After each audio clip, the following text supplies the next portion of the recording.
Very good morning students. आज हम ये लास्ट लेक्चर करते हैं अपना बेंजीन का। ठीक है, आज हम इसमें करने वाले हैं बेंजीन की फिजिकल और केमिकल प्रॉपर्टीज और मैकेनिज्म्स। ठीक है, कुछ मैकेनिज्म्स हैं ये तो वो उसमें हम कवर कर लेंगे और इस तरीके से अपना लेक्चर फिनिश कर लेंगे। So students listen it carefully and see here. देखिएगा, फिजिकल प्रॉपर्टीज की सबसे पहले अगर बात करते हैं concept of physical property, first that is non polar. जो बेंजीन है एक नॉन पोलर कंपाउंड है, मींस उसके पास कोई प्लस चार्ज या माइनस चार्ज नहीं है। कलरलेस कंपाउंड होते हैं, ये लिक्विड होते हैं generally. They have a particular smell. अभी तक हम एल्केन एल्काइंस में क्या कहते थे कि दे आर कलरलेस ओडरलेस। ठीक है, बट यहाँ पे एक पर्टिकुलर स्मेल होती है, जैसे कि लास्ट लेक्चर में मैंने बताया था एरोमेटिक। एरोमेटिक मतलब एरोमा, एरोमा मतलब स्मेल। ठीक है, और इसी स्मेल के कारण इनको किस लिए यूज किया जाता है? मोथ रिपेलेंट, यानी कि जो कीड़े होते हैं उनको भगाने में काम आता है ये, इनकी स्मेल से वो भाग जाते हैं। जैसे इंसेक्टिसाइड्स, पेस्टिसाइड्स कितने हैं हमारे। इसके बाद अलावा हमारे पास जो नैफ्थलीन बोल्स होती है जिनको हम कपड़े में रखते हैं, मोथ वगैरह ना हो, तो नैफ्थलीन बोल ऑल्सो एरोमेटिक कंपाउंड। ठीक है, they have a particular characteristic smell होती है उनकी। और नेक्स्ट है, अब क्योंकि जो नॉन पोलर कंपाउंड्स होते हैं वो नॉन पोलर में ही डिसॉल्व होते हैं, पोलर पोलर में डिसॉल्व होते हैं। जितने भी ऑर्गेनिक कंपाउंड्स हैं वो सब नॉन पोलर होते हैं, दैट्स व्हाई बेंजीन वहां पे सॉल्वेंट का काम भी करता है। तो ये एक ऑर्गेनिक सॉल्वेंट भी है बेंजीन। ठीक है, benzene can dissolve the most of the organic compounds and it Burns with sooty flame. अगर आप इनको जो बेंजीन के कंपाउंड्स इनको बर्न करेंगे तो दे प्रोड्यूस शूट, बहुत काला धुआं प्रोड्यूस करते हैं। कभी भी आप थर्माकोल को बर्न करके देखिएगा। Thermocol is also aromatic compound, styrene, polystyrene से बना होता है, वो पॉलीमर है। इट प्रोड्यूसेस लॉट ऑफ क्या कह सकते हैं, शूट। अच्छा, काला काला धुआं बहुत तेज निकलता है उसमें से। तो these are the some physical property. Let's see the chemical properties also. तो केमिकल प्रॉपर्टीज में हमारे पास आता है सबसे इंपॉर्टेंट क्वेश्चन है बेटा, ये 12th में भी काफी बार आएगा। लिसन इट केयरफुली कि ये वाला टॉपिक बार-बार 12th में भी आने वाला है ऑर्गेनिक केमिस्ट्री में, तो इसलिए ध्यान से देखिएगा कि जो बेंजीन के कंपाउंड्स होते हैं वो generally electrophilic substitution reaction show करते हैं। इलेक्ट्रोफिलिक सब्स्टिट्यूशन रिएक्शन यानी कि यहाँ पे क्या होता है कि जो बेंजीन का जो ईच एंड एवरी कॉर्नर है एच, जो बेंजीन के हर कोने पे एच होता है, that will be replaced by an electrophile. Electrophile, electrophile मतलब electrophile, electro means files, electron.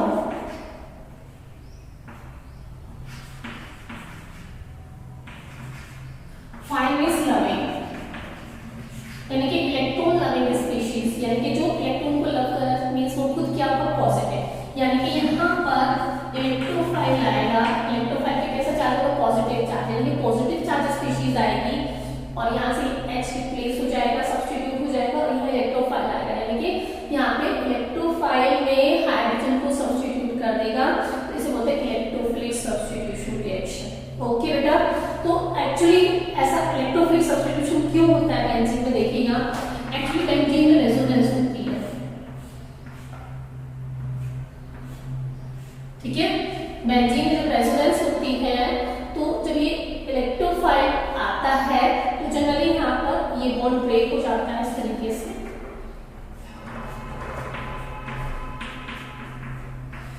ठीक है, एक बार वो यहाँ पर आएगा, एक बार यहाँ आएगा, एक बार यहाँ इस तरीके से रेजोनेंस करके शो करता है। मेन बेसिकली ये वाला कंपाउंड यहाँ बनता है। ठीक है, अब क्या होता है, यहाँ से ये H चला जाता है और इलेक्ट्रोफाइल यहाँ रह जाता है और फिर से डबल बॉन्ड हो जाता है। इस तरीके से यहाँ पे इलेक्ट्रोफिलिक सब्स्टिट्यूशन होता है। अब मैं आपको इलेक्ट्रोफिलिक सब्स्टिट्यूशन करके बता रही हूँ। तो दीज आर द टाइप्स। ये इलेक्ट्रोफिलिक सब्स्टिट्यूशन ही हो रहा है इन सब केसेस में। Number 1 nitration, halogenation, sulphonation, Friedel Crafts alkylation and Friedel Crafts acylation. ये फिडेलक्राफ्ट एक ऐसी रिएक्शन है जो क्लास 12 में आने वाली है। There are 4 chapters in class 12 of organic chemistry and in have all the 4 chapter फिडेलक्राफ्ट का नाम वहां पर है। ठीक है, बार-बार फिडेलक्राफ्ट वहां आएगी, इसलिए लिसन इट केयरफुली। इस पर भी एग्जाम के पॉइंट ऑफ व्यू से भी इंपॉर्टेंट है।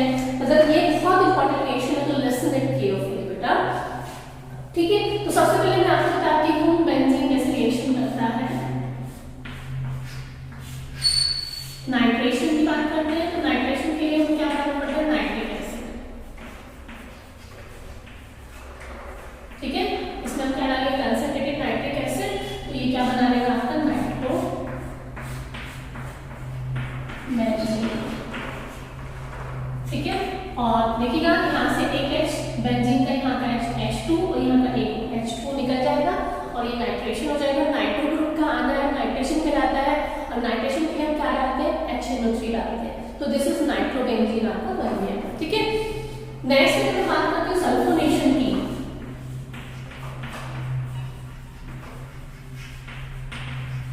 सल्फोनेशन के लिए क्या डालते हैं, कंसंट्रेटेड H2SO4 और concentrated H2O4 it will produce S2,3H sulfonic acid, benzene sulfonic acid. Next is halogenation.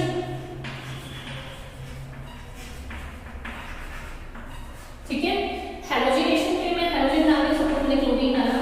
अब यहाँ पे अगर हमें बेंजीन में क्लोरीन डालना होता है तो हमें सनलाइट की जरूरत नहीं होती है, ध्यान रखिएगा। अगर आपको एल्केन में क्लोरीन डालना है या हेलोजन डालना है तो सनलाइट की जरूरत पड़ती है, but in benzene it have the requirement of catalyst that is FeCl3 चाहिए इसको, और डार्क, ये डार्क की रिएक्शन होती है FeCl3 की प्रेजेंस में। यहाँ का एक H और यहाँ का Cl रिमूव हो जाएगा और यहाँ से जो H जाएगा उसकी जगह कौन आ जाएगा, Cl। This is chlorobenzene, benzene to chlorobenzene, benzene to benzene sulphonic acid, benzene to nitrobenzene, इस तरीके से कन्वर्जन्स किए जाएंगे। Next Friedel Crafts alkylation.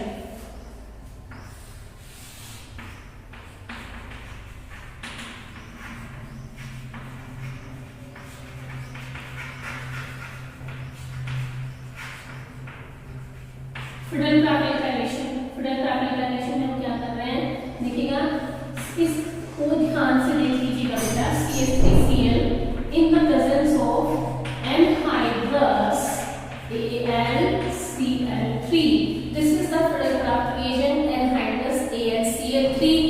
आपने डाला है CH3Cl means halo alkene, alkyl group डाल रहे तो यहाँ से H और यहाँ का Cl रिमूव हो जाएगा और इस पे क्या आ जाएगा, बेंजीन पे CH3 आ जाएगा। ठीक है, दिस इज टॉलिन, बेंजीन पे CH3 क्या कहलाता है, टॉलिन। अगर आपको यहाँ पे इथाइल बेंजीन बनाना है, यहाँ पे इथाइल ग्रुप लिखना है तो यहाँ पे क्या लगेगा, C2H5Cl, इस तरीके से आप ले सकते हैं। तो यहाँ पे क्योंकि हमने एल्काइल ग्रुप अटैच किया है इसको बोलते हैं एल्काइलेशन। ठीक है, अब मैं आपको सिखाती हूँ एसाइलेशन कैसे करते हैं।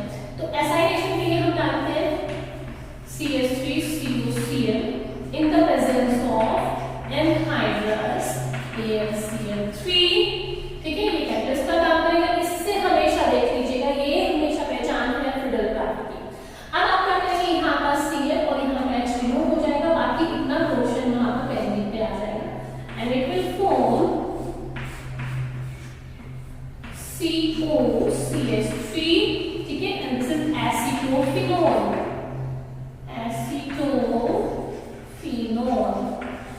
ठीक है, ये क्या कहलाएगा, एसीटोफिनोल कहलाएगा। तो ये हमारा क्या हो गया, सारे एग्जांपल्स हो गए इलेक्ट्रोफिलिक सब्स्टिट्यूशन रिएक्शंस के। तो दीज आर इंपॉर्टेंट। बेंजीन से नाइट्रोबेंजीन बनाएंगे कैसे, बेंजीन से सल्फोनिक एसिड कैसे बनाएंगे, benzene to chlorobenzene, this is benzene to toluene and this is benzene to acetophenol. ये दोनों बहुत इंपॉर्टेंट है, ध्यान से रखिएगा। ठीक है, नेक्स्ट अगर हम बात करते हैं मैकेनिज्म, जो फिडेलक्राफ्ट का मैकेनिज्म हमें यहाँ पर करना है। ठीक है, तो देखते हैं मैकेनिज्म।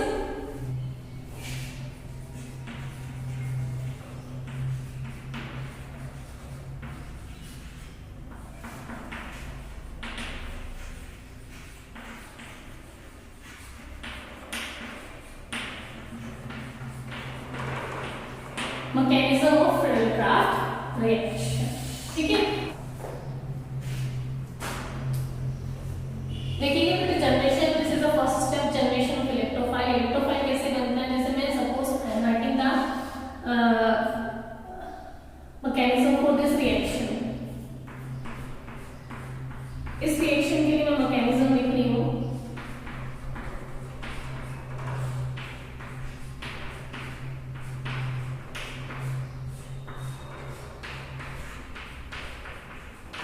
ठीक है, इस रिएक्शन का मैकेनिज्म देखिए तो कैसे करेंगे। तो सबसे पहले इलेक्ट्रोफाइल बनाऊंगी, ये इसके साथ मिलकर इलेक्ट्रोफाइल बनाएगा। तो CH3Cl प्लस AlCl3 ये कैटलिस्ट है, और कैटलिस्ट रिएक्शन के बाद ऐसे चीज हमें मिल जाते हैं, देखते हैं ये दोनों आपस में मिलेंगे तो ये यहाँ चला जाएगा। This is CH3 positive and AlCl3 Cl4 1 negative, इस तरीके से। ठीक है, ये अब हमारा इलेक्ट्रोफाइल हो गया। ये आके अटैक करेगा बेंजीन पे। Step 2 formation of carbocation, creation of carbocation. देखिएगा कैसे बनेगा। You have taken the benzene here, ठीक है, और ये CH3 पॉजिटिव चार्ज इस पर अटैक करेगा। तो यहाँ का H है और यहाँ का H, देखिएगा ये वाला बॉन्ड यहाँ से ब्रेक हो जाएगा। ये इलेक्ट्रोफाइल यहाँ आके अटैच हो जाएगा। तो 1 2 3 एंड 4 बॉन्ड्स कंप्लीट हो जाएंगे यहाँ तो, ठीक है, H, और ये आपका CH3 इलेक्ट्रोफाइल आके अटैच हो गया। ठीक है, लेकिन यहाँ का बॉन्ड पूरा नहीं हो पाएगा, इस पर यहाँ पॉजिटिव चार्ज आएगा क्योंकि यहाँ एक बॉन्ड कम है। ठीक है, दिस इज कार्बोकेटायन बन गया हमारा। This is the formation of carbocation. Next step that is removal of proton.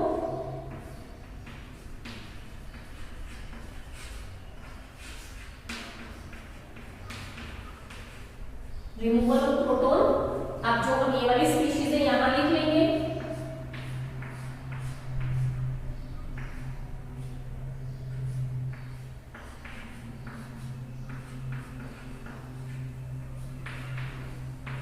ठीक है, ये वाला यहाँ से, ये वाला H यहाँ से निकल जाएगा और यहाँ डबल बॉन्ड फिर से कन्वर्ट हो जाएगा।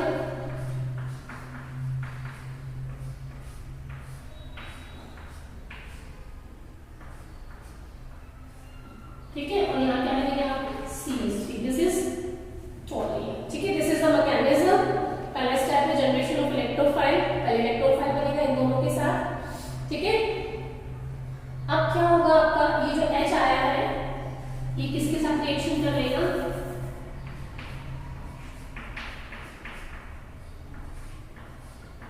ठीक है, इसके साथ, और ये क्या बन जाएगा,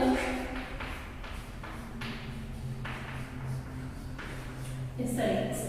ये फिर से जनरेट हो गया हमारा। देखिएगा CH3Cl AlCl3 के साथ रिएक्शन करके क्या बना है, AlCl4 1 नेगेटिव और CH3 1 पॉजिटिव। ये अब आके बेंजीन पे अटैक करेगा और ये खुद से अटैच हो जाएगा यहाँ पर, और यहाँ का ये डबल बॉन्ड टूट जाते हैं।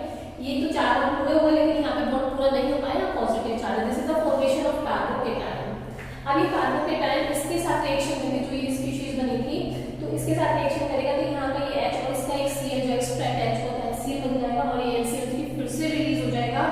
एंड आपका ये क्या रहेगा, फिर से यहाँ पे डबल बॉन्ड कन्वर्ट हो गया ये वाला, और क्या बन गया, टोलीन बन गया। इस तरीके से हम किसी भी रिएक्शन के लिए क्या लिख सकते हैं, उसका मैकेनिज्म। ठीक है, जैसे मैं यहाँ लिख देती हूँ Cl2। ठीक है, तो अब यहाँ पे क्या आ जाएगा आपका Cl2, एक Cl वहां चला गया, तो हम क्या लिख देंगे यहाँ Cl पॉजिटिव, ये आपका इलेक्ट्रोफाइल हो गया। अब ये यहाँ पे Cl हो जाएगा, यहाँ पर ये Cl हो गया, अगेन HCl निकल गया, यहाँ पे आप Cl लेंगे और यहाँ पे भी आप Cl लेंगे, और ये क्या बन गई आपकी क्लोरोबेंजीन। इस तरीके से आप कोई भी रिएक्शन की क्या लिख सकते हैं, इसका इलेक्ट्रोफिलिक सब्स्टिट्यूशन रिएक्शन को मैकेनिज्म लिख सकते हैं। चलिए अब हम बात करते हैं कुछ और रिएक्शंस। ये सारे रिएक्शंस तो वो थी जो बेंजीन के आप कौन सी शो कर रहा है, इलेक्ट्रोफिलिक सब्स्टिट्यूशन रिएक्शन। कुछ और सेपरेट रिएक्शंस है जैसे कंबशन रिएक्शन एक्सेट्रा, उनकी बात कर लेते हैं एक बार। चलिए बात करते हैं एडिशन रिएक्शन की। बेंजीन में हम हाइड्रोजन का एडिशन करके मैं दिखा रही हूँ आपको, और फिर आपको मैं हैलोजन का एडिशन करके दिखा रही हूँ। सबसे पहले मैं हाइड्रोजन का एडिशन कर रही हूँ। हाइड्रोजन में add in presence of negative, इसको हीट कर देंगे तो देखिएगा यहाँ पे हम कॉर्नर, ये बॉन्ड ब्रेक होगा, एक H यहाँ, एक H यहाँ, यहाँ ये ब्रेक हो जाएगा, ये सब ब्रेक हो जाएगा, and it will form cyclohexane. ठीक है, दिस इज साइक्लोहेक्सेन, सारे बॉन्ड्स टूट गए और वहां पे हाइड्रोजन ऐड हो जाएगा।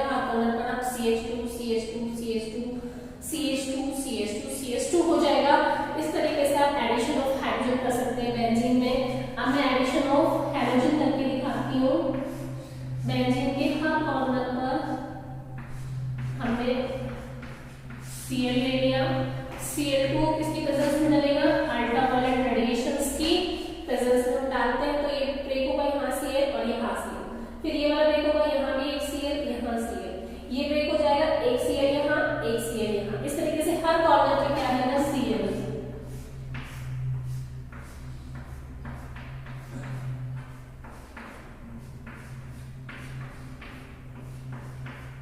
इसको क्या बोलते हैं हम benzene hexachloride, benzene hexachloride, this is known as BHC। Okay students, so these are the addition reaction, this is the addition of hydrogen and this is the addition of halogen। now combustion reaction, अगर हम benzene के compound का combustion करते हैं, ठीक है, suppose I take an XNY, इसका combustion करेंगे, कंबशन के लिए क्या चाहिए हमें ऑक्सीजन, तो हम क्या बनाएंगे CO2, X molecules of CO2 बनेंगे एंड Y और 2 molecules of H2O बन जाएंगे। इस तरीके से हम किसी भी रिएक्शन का कंबशन कर सकते हैं। कभी भी जब भी आपका ऑर्गेनिक कंपाउंड है तो उसमें कार्बन हाइड्रोजन तो है, तो कार्बन बॉन्ड होगा तो कार्बन डाइऑक्साइड बनाएगा और हाइड्रोजन बॉन्ड होने के क्या बनाएगा, वाटर बनाएगा, फिर इसको बैलेंस कर देते हैं। ठीक है, आज से बेंजीन का बैलेंस करके कैसे देख सकते हैं, C6H6 प्लस O2 क्या बना 6CO2 एंड H2O। अब हम इसको बैलेंस करेंगे, देखिएगा 3 वाटर 3 2 6 हाइड्रोजन कंप्लीट हो गए, 6 2 12 ऑक्सीजन, 12 और 3 15 यानी कि X Y और 2। ठीक है, इस तरीके से हम रिएक्शन कर सकते हैं, बैलेंसिंग कर सकते हैं, बैलेंस करके देखेंगे। तो ये हमारा क्या हो गया, आपका चैप्टर फिनिश होता है यहाँ पर आपका। तो आज हमने बेंजीन कंप्लीट किया, उससे पहले हमने एल्कीन, एल्कीन और अल्काइंस कंप्लीट किया है। चलिए स्टूडेंट्स, ये चैप्टर फिनिश होता है। चलिए बाय।